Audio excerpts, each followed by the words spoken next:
Colorado is recognized for questions. The New York Post, what a citation. Thank you. Thank you. Really, the dregs. There we go. Thank you, Mr. Chairman. Thank you to each of the witnesses. Grateful for all of you being here today, and certainly appreciate your testimony on such an important topic. There's a lot to unpack. I want to start with the conversation that my friend from Pennsylvania was engaged in with our colleagues from the Appropriations Committee regarding veterans' health care. As I read the bill, and I'm grateful to our former chair, Ranking Member DeLauro, for stating with simplicity the specific provision of this bill that I think is at issue. As I read the bill, I don't think there is any ambiguity that it provides no protection whatsoever for veterans' funding from the drastic cuts and the caps in this bill. Specifically, it takes back $2 billion in funding previously provided to the Department of Veterans Affairs to support veterans' medical care. Am I reading this provision wrong, You're reading Madam it Ranking right. Member? That's absolutely the case. Mr. Chairman Designate, Representative Fleischman, I want to make sure I give you the opportunity. I guess where is the discrepancy here? It's my understanding, once again, that we have unequivocally stated in the record that we are not going to touch veterans care, defense, or homeland in this bill. I think the gentleman in reading this may be comparing some pre-existing COVID funds. Correct. In effect, what would be viewed as one person's cut would be another person's non-cut. So I think it's a matter of semantics, but we would maintain. What does that mean? What do you mean? It means that veterans care will be fully protected in this bill, as has been unequivocally stated. Your bill calls for the rescission of unobligated funds in the amount of $2 billion that have been allocated to the Department of Veterans Affairs. That's in the bill. So I don't understand this representation you're making that somehow your statements here today Certainly. override the text of the bill. I would be glad to address that, and I would look to my colleagues to supplement my comments. If we do things in regular order, like we should through the appropriations process, through the 12 appropriation bills, including the Veterans Bill, which we have unequivocally stated on the record will not be cut or touched, in addition to defense or homeland security. What I think the gentleman is referring to is pre-existing COVID funds that were in another bill, not done in order in the appropriations process, so that those funds, in effect, would be not apples to apples. This would be, you'd be talking, if you will, apples to oranges. Our position is going through this, these funds, as we appropriate to a fiscal 24 level, will not be cut. Veterans care in regular order will be left and will be left protected. Ms. DeLauro? I find this just unbelievable. You have a bill, you have pieces in the bill, sections in the bill. You want to tie this bill to a debt ceiling, holding our economy hostage, and passing this piece of it in tandem. And a part of it says, it's there in black and white.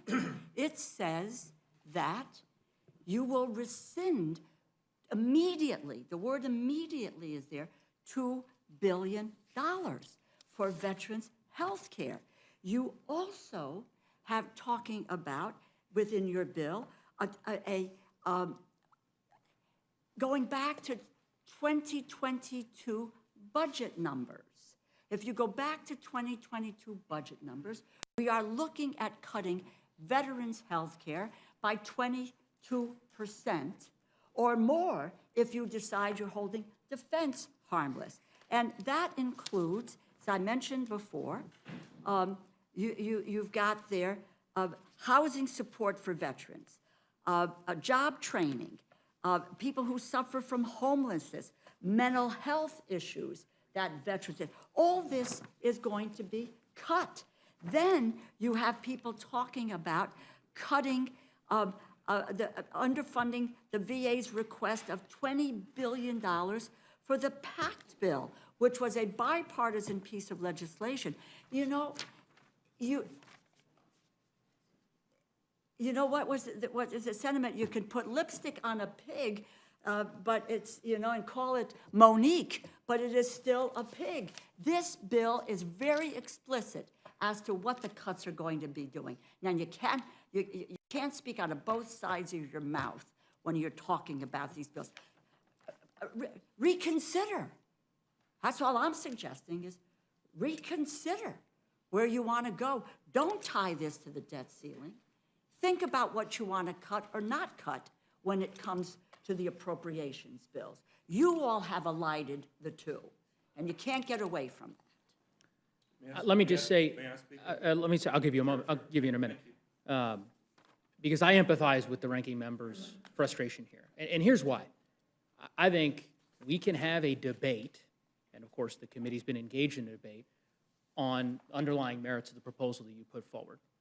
Discussion about the various tax credits, Mr. Reschenthaler engaged, Mr. Harrington, Mr. Beyer, on the propriety of those credits. We have a position with respect to those. You have a different position. Let's have that debate. I understand your argument about the regular order consideration of appropriation bills and your argument as to how you make the case in your view that the bill doesn't provide for cuts to certain programs that we contend exist. I don't agree with your argument, but I understand your argument. But I want to give you another opportunity to at least concede the plain language of this bill as it relates to the unobligated COVID funds clearly states that it provides for a rescission of $2 billion from the Department of Veterans Affairs. If this bill passes tomorrow in the House and passes the Senate and is signed by the President of the United States, the Veterans Affairs Department is immediately deprived of $2 billion of funds that were previously appropriated under the law. Sure. It's not, this isn't a gotcha. I'm just, if you can, you have an honest answer. I mean, and you can make the case. You can say, that's our position. We don't think the Department of Veterans Affairs should have that particular allocation. But let's have an honest debate about the issue. I'm happy to yield to my colleague here, if maybe you can clarify this. Well, first of all, either the federal government, the state government, or the local government has failed the veteran. If there were $2 billion that should have gone in service to our veterans for some purpose that hasn't been articulated, but I believe what you're saying. 2 years. 2 years, $50 billion or more for various and sundry things. We said we're not cutting the recurring support for veterans in discretionary. We're not cutting recurring, if I may. I know, of course. Recurring funding on the mandatory side. And then you've got $50 to $60 billion that has been sitting out there for 2 years. Either it's not necessary anymore for whatever purposes that would accompany those monies, or some government entity at some level failed.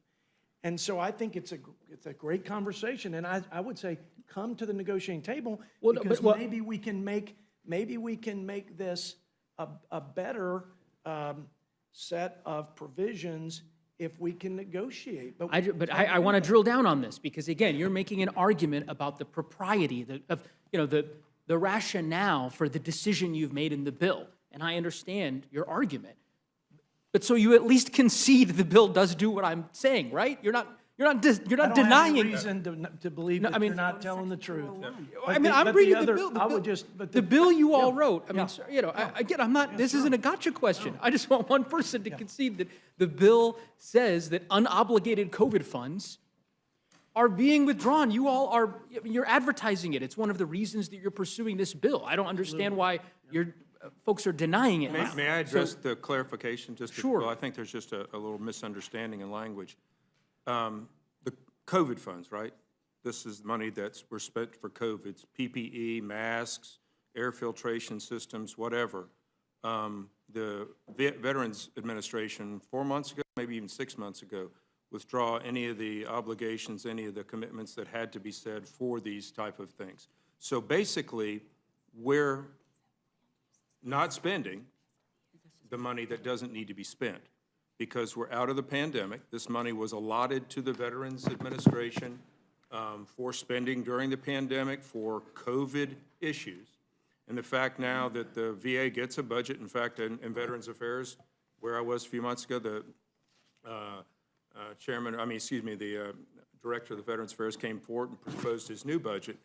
So the $2 billion, one, has not been spent on anything COVID-related and doesn't need to be spent on anything COVID-related. And so, again, I'll try to ask this question one more time, because I think you're conceding it, but I don't. No, it's money that's not needed, and so it doesn't need to be spent on COVID. And so your position, you concede, the bill contemplates rescinding the $2 billion that the VA could spend under existing law, Well, that it it no was longer. intended I understand the for argument. COVID Hold on. and doesn't need to be spent on COVID.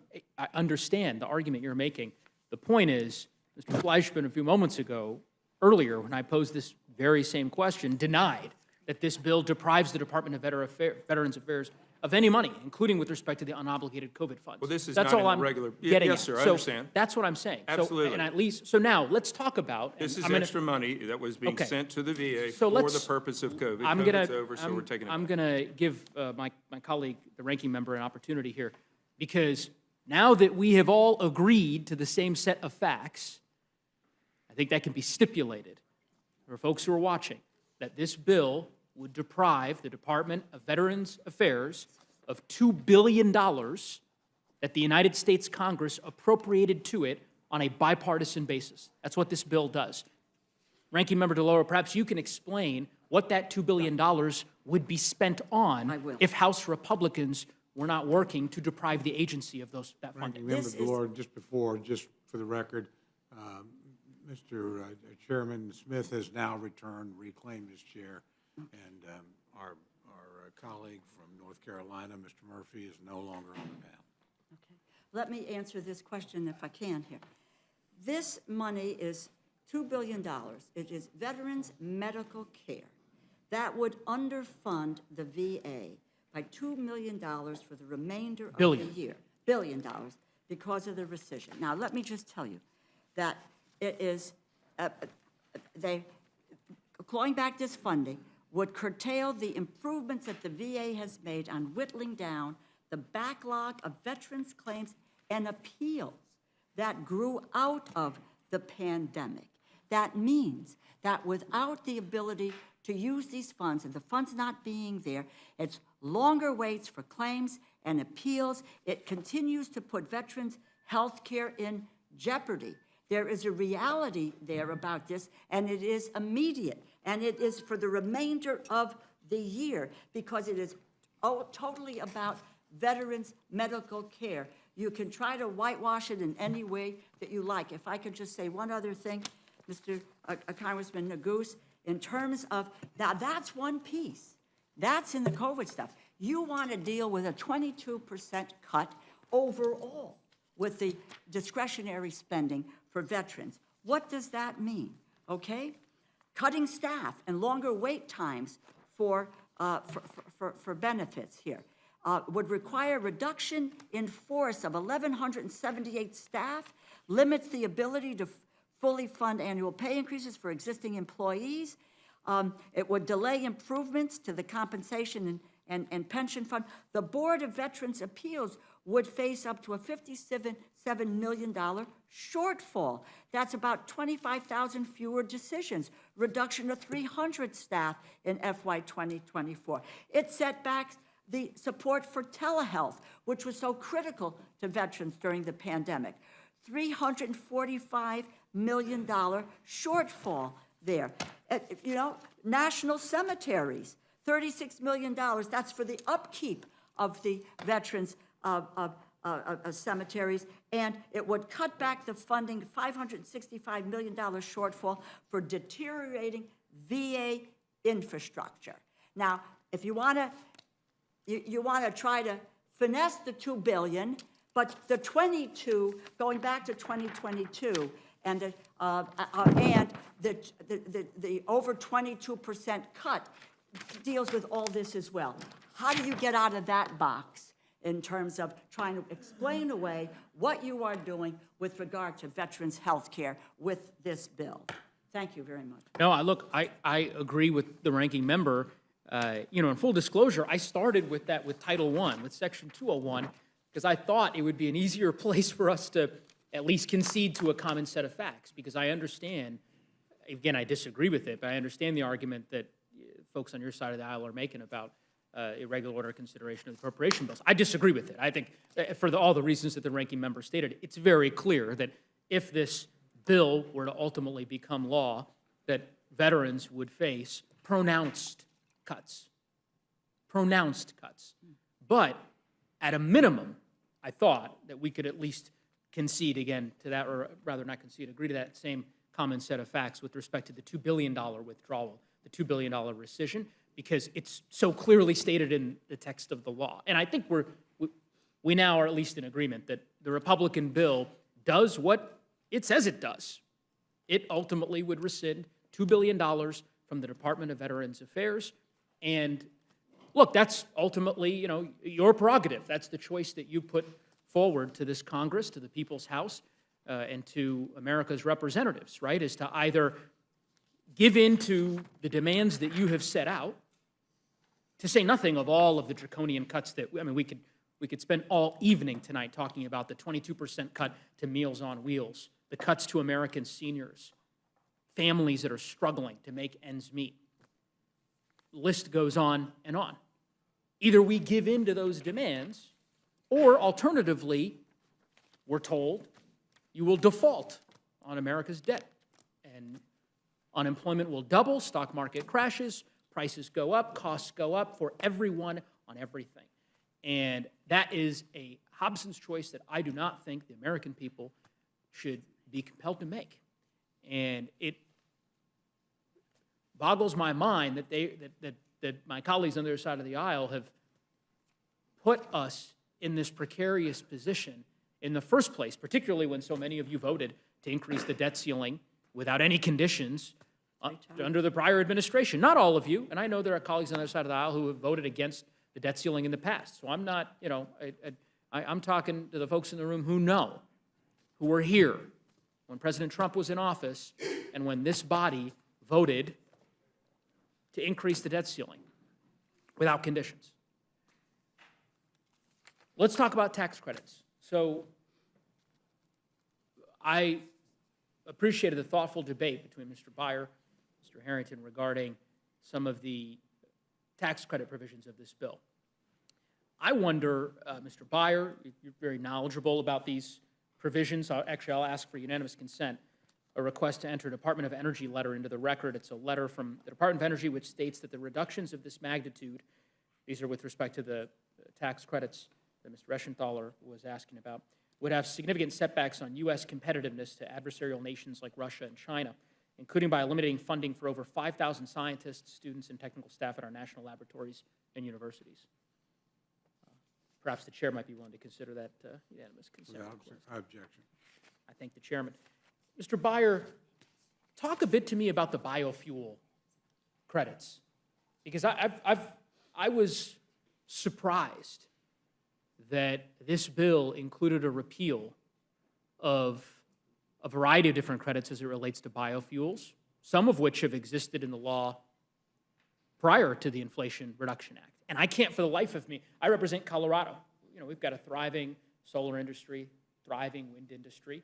I understand that the Midwestern United States, home to a thriving biofuel industry.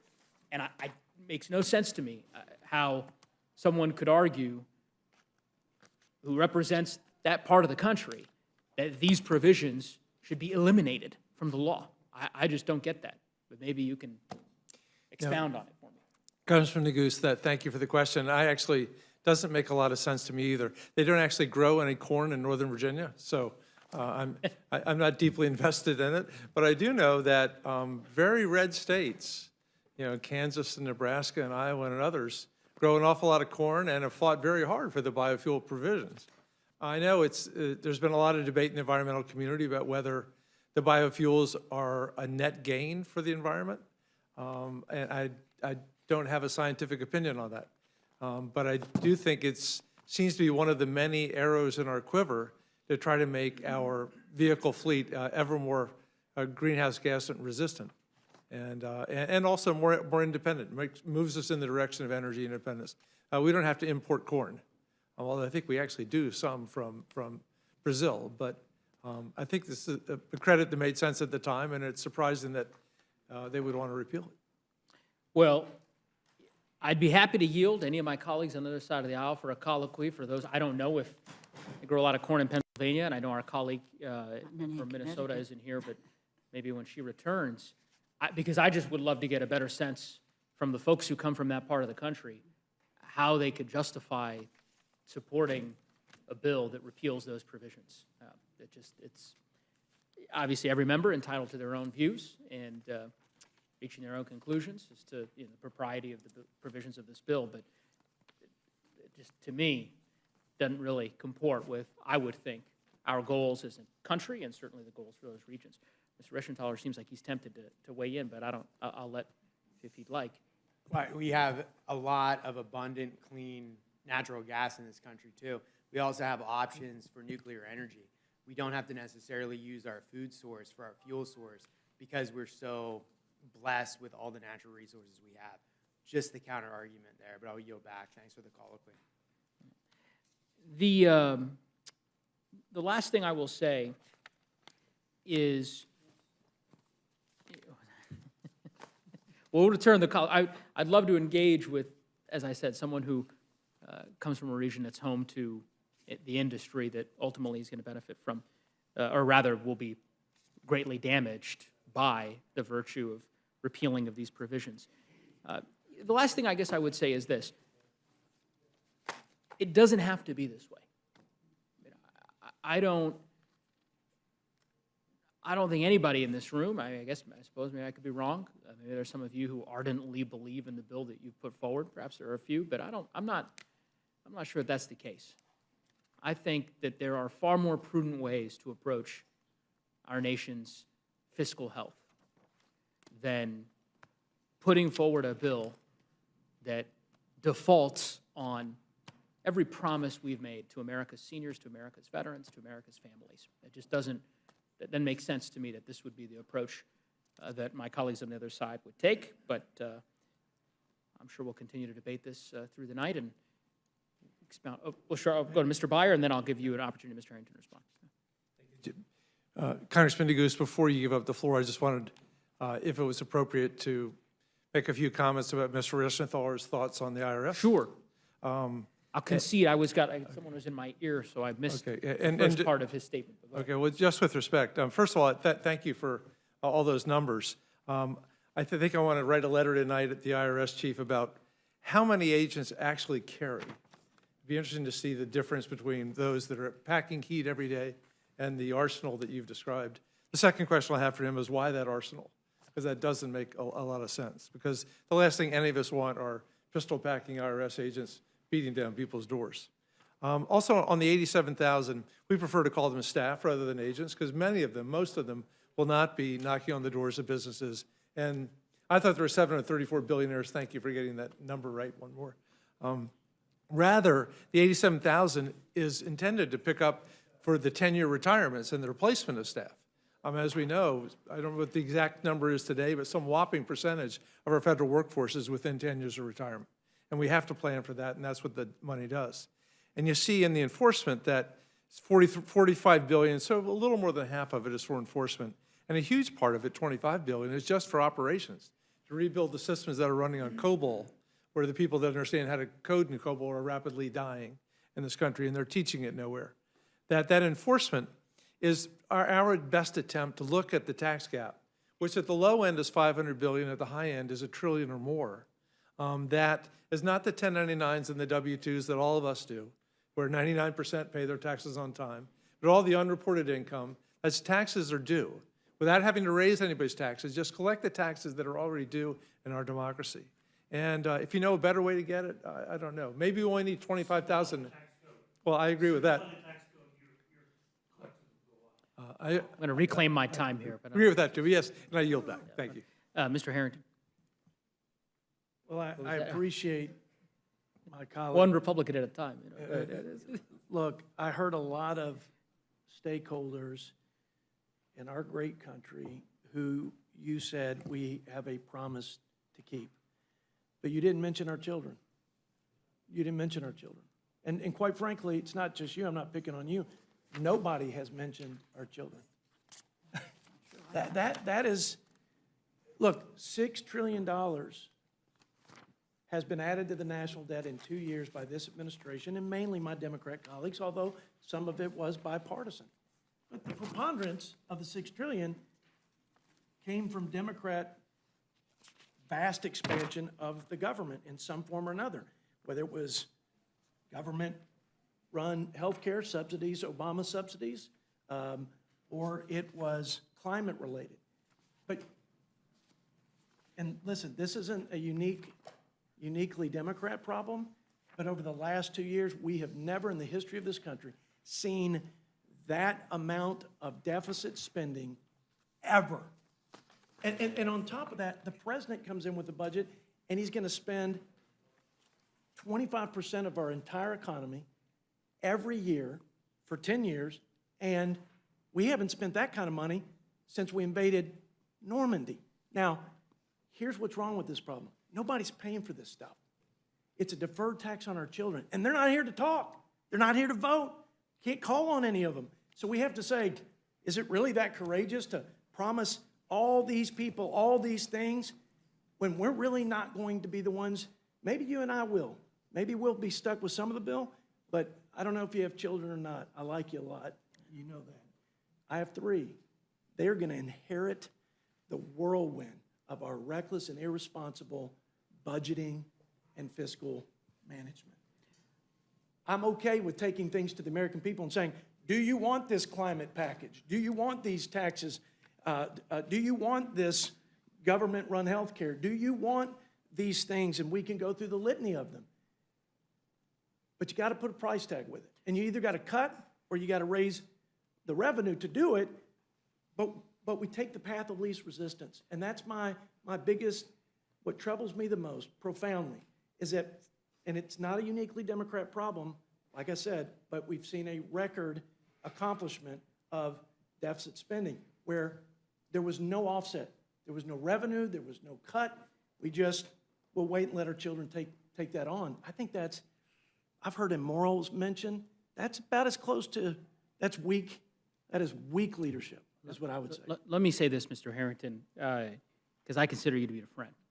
And I think you are intellectually honest, certainly in all of our interactions. But you mentioned children. Let's talk about children. I have a 4-year-old daughter. My wife and I are expecting our second child in a month. Very exciting. Congratulations. What I'm thinking about tonight are the millions of children who will be faced with despair that you and I can't contemplate if this bill becomes law. 3,500 preschool and child care slots in Colorado, gone if this bill becomes law. I know you've been to Head Start programs in your district. I've certainly been to Head Start programs in mine. 2,400 children in Colorado in Head Start, out if this bill becomes law. Food assistance. 19,000 women, infants, and children would lose WIC benefits. 19,000. So those are children.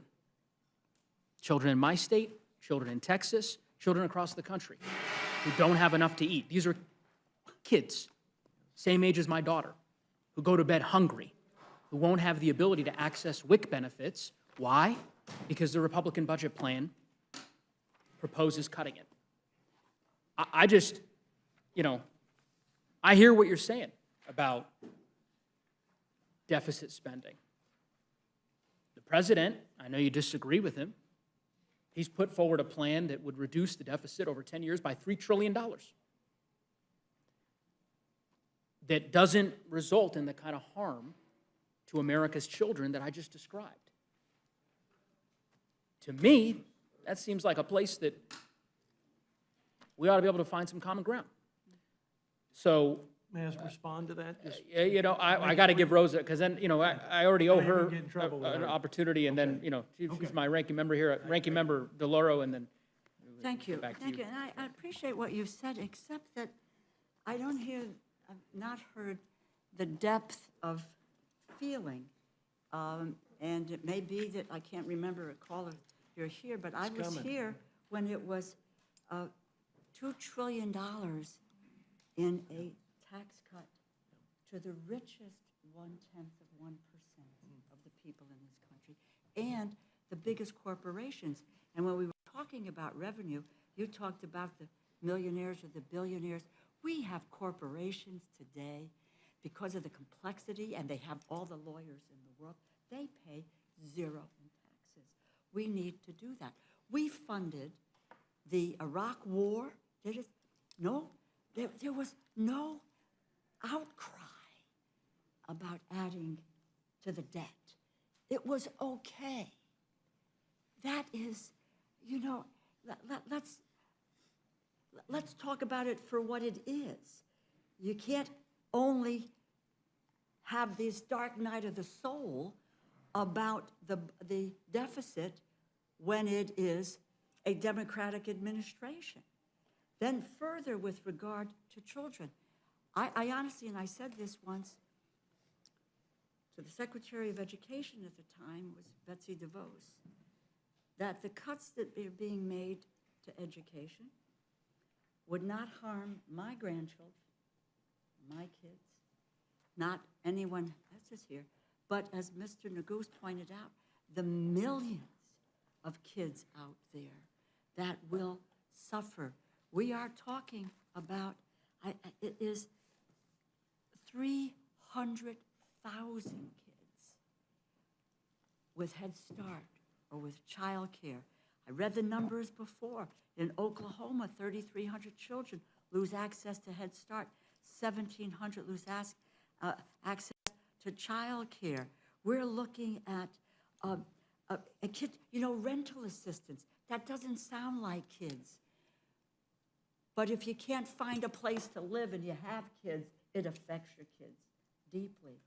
We do not seem to be that concerned about what is going to happen to the millions of kids in this country that are not either our kids or grandkids, who are well taken care of, and they will continue to be. And we will not deign to look at as a revenue source, raising revenues on those people, as Mr. Byer pointed out. Let's just collect what they owe. We're not adding anything to it, but they certainly owe us, in some instances, as has been said, over $1 trillion. That would help us do what we need to do. Thank you, Mr. Neguse. I have what I've referred to as a parade of progressive Democrat earmarks. I could run through them, and I could ask you, what's more important, Head Start or the LGBTQ Museum in New York City? What's more important, Head Start or the B360, a group that promotes dirt bike culture in Baltimore? What's more important, Head Start or the Michelle Obama Trail, with all due respect to the First Lady? Like, we're acting like we're spending other people's money here, not just taxpayers, but our children. And we're not making any trade-offs. This is total fantasy.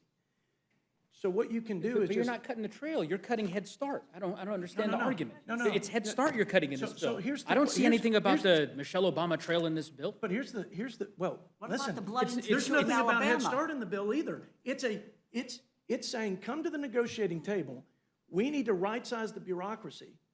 We're talking about going back to 22 levels. We haven't put any caps for non-defense or defense. Come to the table and let's talk about how we prioritize for our country in the way that protects those vulnerable folks and programs that we think are important and critical, and let's look to the future so our children don't. I want to take a step back That's on that. why this is an appropriations issue. It is not the aligning of the debt ceiling and appropriations. We make these decisions in appropriations all of the time. What are the trade-offs? What can we do and what we can't do? And with regard to community projects, you picked out 2 or 3.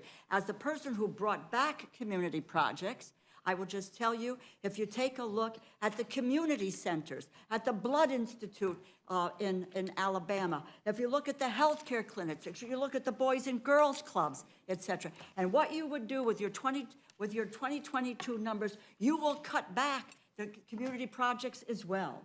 Very dramatically cut the funding for community projects as well. Let us deal with appropriations as appropriations and not as part of holding the government hostage, the country hostage, with combining the debt ceiling with appropriations. I yield back. Thank you, gentlemen.